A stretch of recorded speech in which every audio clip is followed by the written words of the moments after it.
Well, tensions between the United States and Iran remain high, with just 3 days left for the US-Iran ceasefire to expire. Trump says if Iran does not accept the US proposed deal during the next talks, American forces will knock out every power plant and bridge in the country. While Iran says that US naval blockade on Iranian ports is a violation of the ceasefire. Here are the top developments. Now, Iran's foreign ministry has called the US naval blockade on Iranian ports a violation of the ceasefire and an unlawful and criminal act. Sharing a post on X, Iran's foreign ministry spokesperson Ismail Baghei has said that the way US President Donald Trump blamed Iran for ceasefire violations by firing on ships, Washington is also responsible the same way for inflicting collective punishment on the Iranian population through the naval blockade.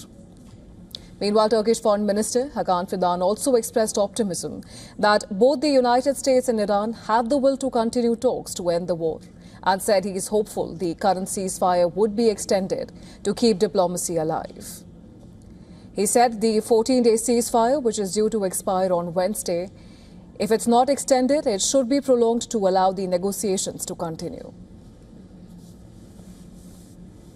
Despite a newly agreed ceasefire, Israel's defense minister Israel Katz has warned that Hezbollah will ultimately be disarmed and Israeli forces will not withdraw from Lebanese territory.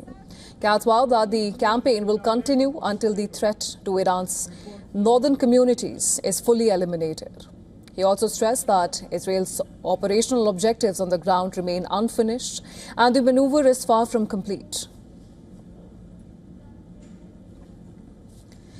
Israel's military says a soldier died during combat in southern Lebanon, where a temporary ceasefire had come into effect this week.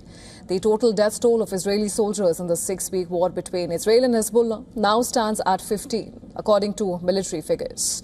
Now, it is the second death announced by Israel of a soldier in southern Lebanon since the start of the 10-day truce that began on the 17th of April.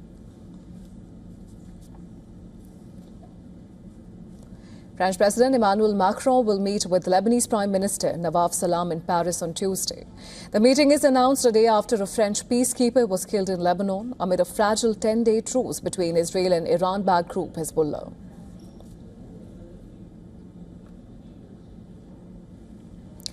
Now, as a fragile ceasefire between Iran and the United States remains in place, Iran's Civil Aviation Authority has announced that international flights will resume from Mashhad Airport in the country's northeast.